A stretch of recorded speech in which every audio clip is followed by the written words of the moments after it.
Yai dai dai ya dai dai dai. Ay ay ay. Ay ay dai. Ya dai dai dai dai dai. Yai dai dai ya dai dai dai. Ay ay ay. Yambai. Yai ay ay.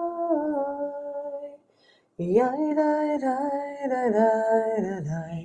Ay ay ay. Ay ay. Ay ay ay. Yai yai yai ya dai dai dum. Ay ay ay.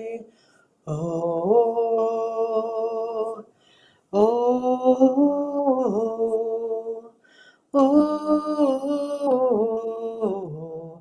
Oh, oh, oh, oh, oh, ay, ay, ay, yay, da, da, ay, da, da, da, yay, da, da, ya, da, da, ay, ya, da, ay, ya, da, ay, ay, ay, ay, ay, ay, ay, ay, ay.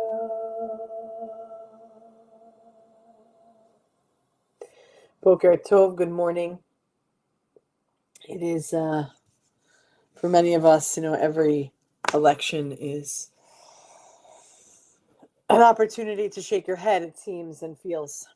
I don't like to discuss politics here. Most people know my political stance.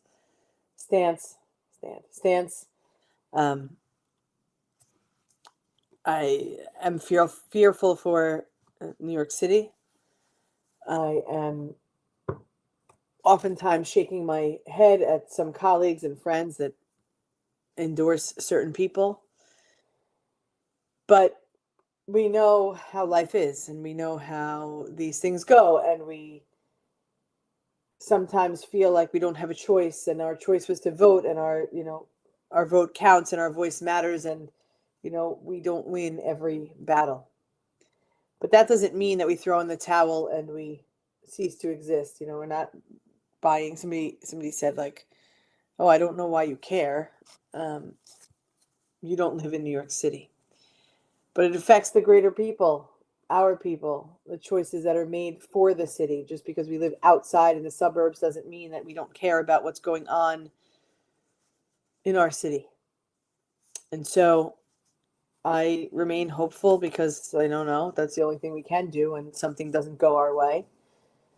And we wait and see. Like all politicians, there's lots of promise, and often, nothing happens. And when something happens, you say, wow, I didn't think it would actually happen. And here we are on all kinds of fronts, on our hyper local elections, and the ones that are a little bit outside of our area. But nevertheless, we come here to connect and to learn and to feel and to be, and to wonder and to shake our heads and to be a part of this belief. And this is part of the unfolding of life. So this week's Parsha, as we dive into it, again, I've been working on trying to find words. Of course, I did this teaching yesterday before the election, so it doesn't have anything to do with that. But our Parsha that we are in is Parshat Vayera. And so we start today's teaching with the courage to welcome. Hospitality as spiritual activism, I guess. I don't know if that's the exact word I would want to use. And then tomorrow we'll talk about the responsibility to speak up and the moral courage to have that Jewish voice. And then on Friday, El Roi, the God, or God El Roi, to see, the God who sees me and the people we struggle to see.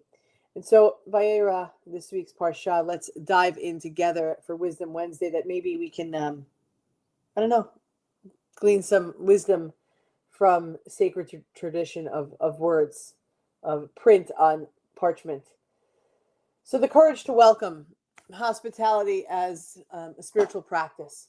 This week, our parsha opens with Abraham sitting at the entrance of his tent, recovering from his circumcision. Yes, if you can imagine at the age of 90 something, as Torah tradition tells us, when the Torah says, Vayera elav Adonai, God appeared to him. He's sitting in his tent, he's in recovery, or he's recovering. In recovery sounds like he's an alcoholic or some substance abuse user, but he's recovering, and the Torah says, that God says, God appeared, Vayera elav Adonai, and God appeared to him. That God's presence was surrounding him, holiness was right there in that moment as he sat at the entrance of his tent. But then Abraham sees these three strangers approaching in the distance. And what does he do? Essentially, Abraham is saying to God, hang on a second, hold on a moment, I need to welcome these people. From this, our sages derive, this is like a radical teaching, that hospitality, it's radical, just knowing the way tradition speaks and what we're supposed to be doing. But here's the radical teaching, which just makes me laugh, that hospitality is greater than welcoming the divine presence. Think about that for a second. Abraham has God's attention sitting there at the tent. This ultimate spiritual experience that could be. And he interrupts it. Hold on, time out. I got to welcome these unknown travelers. Dusty, thirsty, vulnerable human beings. But God, you just sit there and wait a second. I'll be right back. Torah's message is unmistakable. It's unmistakable. The way we treat a human being is the way we treat God.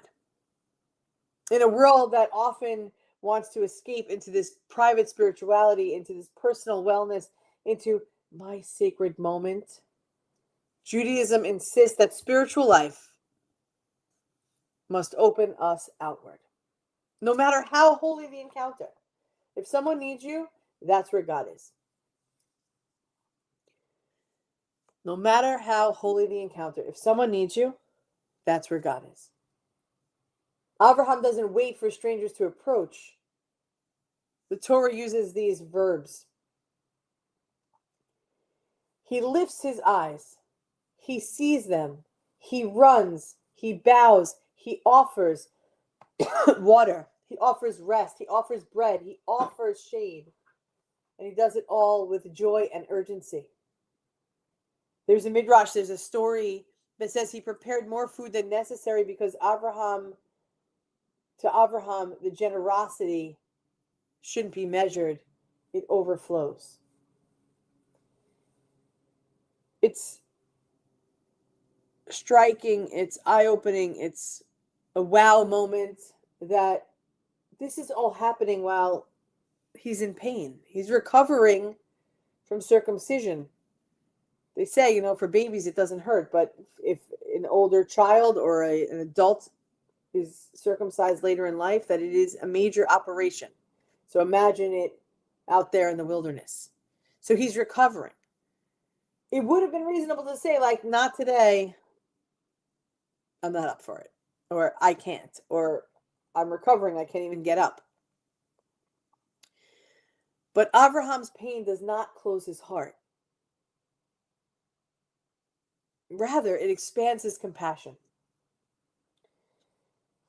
That is quiet heroism in his own spiritual life. That is I'm suffering on the inside, but I'm still showing up. Not only to love when it's easy, but to love when oneself is hurting. Right? It is to say, I have this, but I'm not going to close my door on something else for someone else. Hospitality isn't only about opening the tent or opening your home or, whenever I talk about this parsha or just the mitzvah, the commandment of the good deed of hospitality. Part of them are, whatever they are, visiting the sick or bringing a meal to someone or, visiting someone's home. And our days are just not the same as they were, let's say, even 20 years ago. 20 years ago, perhaps you would be, opening your door to anyone and trusting. And I think that as we go on, as time evolves, we are more hesitant to be hospitable just simply because that open door, that open tent doesn't feel comfortable. But hospitality isn't only opening your tent or your home. It's making room in your schedule for someone who needs to talk, or it's creating emotional space for someone's story that is different than our own.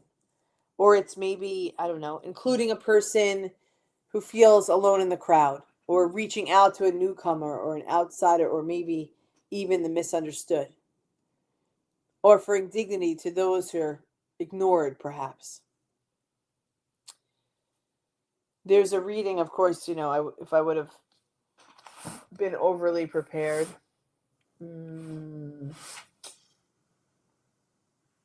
Wait, it might be. Might be prepared, maybe not. Is this the prayer book? Of course not. We'll see if I can find it while I'm talking. In the beginning of the Siddur, there is may the door. Oh, okay, yes, there it is. Look at that. I found it quick.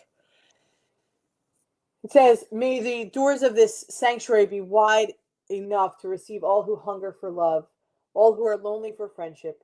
May it welcome all who have cares to unburden, thanks to express, hopes to nurture. May the door of the synagogue be narrow enough to shut out pettiness and pride, envy and enmity. And so I think about that. Thinking about that we are our own temple, we are our own sanctuary, we are our own heart, our own place. How wide is the doorway of your heart? How and who do I allow others in? And for who do I hold at a distance? Because the real test of hospitality is not how we treat our friends. You're going to be hospitable to your friends, or they probably aren't your friends. The real test is how we treat the ones who arrive unexpectedly, the ones that just show up. Guilty of this. You go into a store and you see someone that you just really don't feel like talking to, or it's going to be a long conversation. You love the person dearly, but you need to get out of the store because you're on a time crunch, like we all are always. It's like, it's unexpected. It's never unexpected to me. I always say, like, I'm going to see somebody I know in this store, and then when I don't, I'm like, I got in and out. But it's that unexpected meeting. How do we feel? How can we prepare for or allow when this test comes? How am I going to treat this? It's unexpected. I wasn't planned. When you're having people over, or when you're planning for a phone call and a conversation, or when you're doing something that you know is coming, you're prepared. But the real test is how we treat the ones who arrive unexpectedly. In this parsha, in this portion in Vayera, it hints that strangers are malachim, angels. But Abraham doesn't know that. So the story is, imagine God saying, you welcome mere humans, and you welcomed me. The unknown traveler is the face of divine mystery. Because it's a powerful teaching that Reb Nachman of Breslov said, every person you meet is a piece of the divine that has been hidden from you, and your purpose is to discover it. We only discover God in this world by honoring the image of God in another, which is so hard. That is the test. That is the reality. That is where you're like, oh my, how am I going to find a God spark in that person? And maybe a lot of us are feeling like that after the election. Abraham teaches us that hospitality is not social nicety. It's spiritual resistance against the culture of isolation. It's activism because it declares no one will be invisible here. No one will stand outside the circle. No one will be turned away from being treated with dignity. Imagine the impact if each of us this week practiced Abraham's urgency to welcome. He couldn't get up fast enough from that place. Most of us are dragging our feet, sometimes keeping the door closed. But imagine if each one of us did one of these things, or maybe another, one invitation, one listening ear, one vulnerable conversation, one act of making space for someone else's humanity. Imagine. Abraham shows us that holiness does not always arrive in this dramatic revelation. It doesn't. It never will. It might never. Sometimes it just arrives disguised as a person just needing some empathy. Sometimes it arrives just as that unexpected moment of vulnerability that says, hey, wait a second. Let me just open my heart for a second. This person needs me for whatever it is. God appeared. Vayera, God appeared. And yet the divine presence is found not in the mystical, but in the moment that Abraham runs to greet someone who needs him. The questions I leave you are simple for this week. Who is standing just outside our tent? And will we run and meet them? May each of us embody Abraham's courage to welcome, especially when it's inconvenient, especially when we don't feel ready. And in doing so, we may discover that the doorway through which others enter is the same doorway through which God enters our life. Beloved friends, thank you for joining me this morning. Bet and Linda, Amy, Elisa, whoever else is watching and hasn't checked in. A blessing you are to me. One invitation, one listening ear, one vulnerable conversation, one act of making space for someone else's humanity. It's here where we sit to understand that no one will be invisible here. No one's going to stand outside the circle, and no one is going to be turned away from dignity. Let's make the discoveries. As we allow others in through our doorway, so too do we let God in. We are one human family, one heart of abundant love. We love you. We will continue to show up for one another. We will see you tomorrow morning at 9:30. Am Yisrael, Am Yisrael, Am Yisrael Chai.